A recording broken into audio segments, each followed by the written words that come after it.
Hey guys, what's going on? Hope all is well.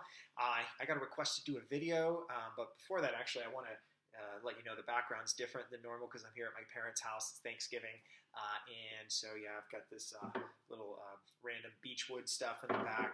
It's all my mom. It's not me. And the flowers and stuff. But it's all good. So we're just gonna get this video in. I got a request to do a video specifically about my macronutrient splits, training days versus non-training days. So I'm going to try to get you just the general basics and not get too detailed because it'll end up being a 20-minute video. Basically, macronutrients are your carbohydrates, proteins, and fats. And the combination that you use with the calories that you have for that day is your macronutrient ratio, right? 30% fat, 30% carbohydrate, 40% protein, whatever split you want to do. So there is no one ratio that works. Everybody's body is different. But in general, the most important thing is protein. High protein, both on rest days and on training days. I go even higher on rest days. I still do about 1 gram per pound of body weight on training days. I do about 1 to 1.2 on rest days. And I'll get to why in just a second.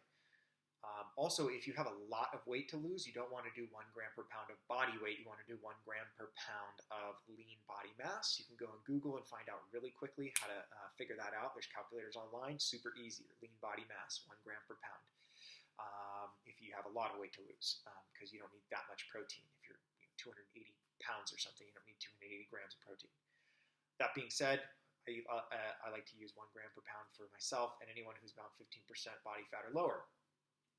I want high carbohydrates on my training days, and I want to allow myself to have higher fats on my rest days. I don't always have high fats. I never have extremely low anything. The lowest I'll go in fat is about 20 grams of fat.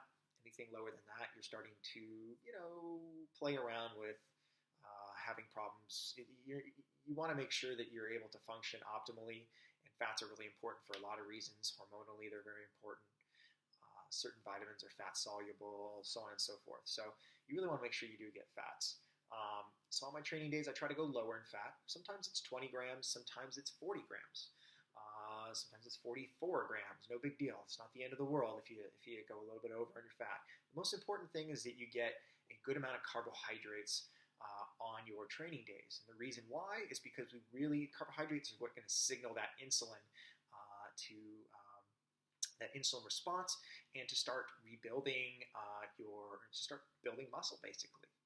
And that's the whole point. That 24 hours after you train, you lift weights, you really want to make sure that you've got that anabolic environment. You've got that muscle building environment. So you're providing high protein, you're providing a small amount of healthy fats, and you're providing a lot of good carbohydrates in combination, and especially within that first 24 hours.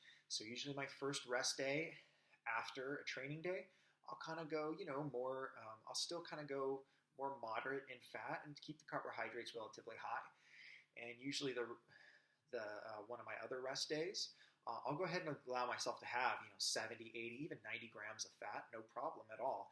And what that allows me to do is satisfy my craving for foods that are just higher in fats, whether that's meats that are higher in fats, like ribs or, chicken thighs. I like teriyaki marinated chicken thighs and that sort of thing. I can fit those in on those days. I love chocolate bars. I probably do about 4 or 5 chocolate bars a week. Fit those in usually on my, I love guacamole too. I do that too. Fit that usually on my rest days, and still have a good amount of carbohydrates. Still have, I never have below 100 grams of carbs, usually around 150 or so. But on my training days, I try to double my carbs up at least. So I'll have 350 grams of carbs, upwards of 500 grams of carbs. On my training days. And again, my rest days, I allow myself to have a little more fat. I don't always go up to 70, 80 grams of fat. Sometimes I stay around the 40, 50 range.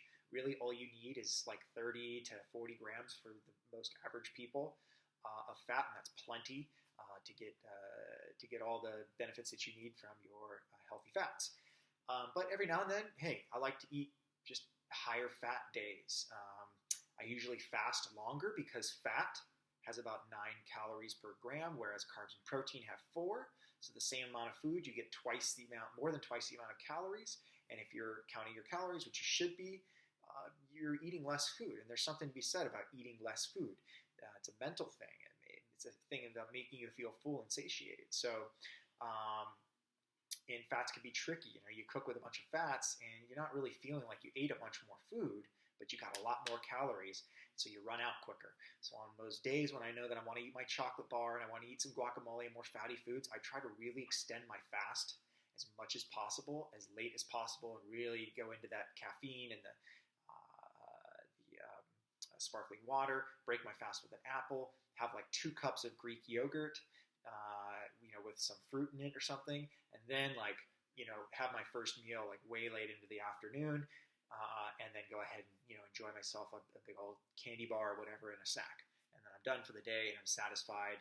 And on my training days, I can also get some things in that are very high carbohydrate that I don't necessarily eat on my rest days when I'm trying to get more fat in, because I don't want to, I don't need a whole bunch of carbohydrates. So I have these little coconut date rolls that I love, that I eat a bunch of those, and just, I'll pop a bunch of popcorn, and I have these pretzels that I like to eat and like dip in mustard, things like that. So it basically allows you in a week to satisfy all your cravings, to be flexible. A lot of times when you go out to eat, you need more fats. Those are great for your rest days. If you're going to go out drinking, more carbohydrates. Those are great on your moderately drinking, like 2 to 3 drinks for a guy, 1 to 2 drinks for a woman.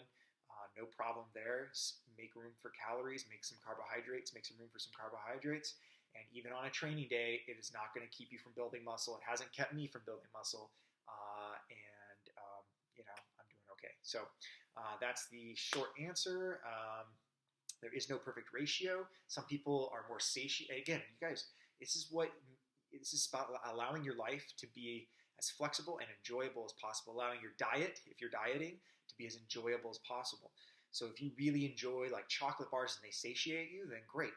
You should make room for those. If you really enjoy guacamole and that just makes you feel good to eat a bunch of guac, well, just make room for it. Do that on your rest days. Satisfy that craving. Be happy, and just play around with your macronutrients. So, all right, I hope that answered your question, and I hope all is well. Subscribe to this channel if you really like it. Share this channel. Give me a thumbs up and like it, or even a thumbs down. Leave comments. I love to engage with you guys. And yeah, like I said, share this channel or this video if you think it will be useful for somebody that you know. Cheers.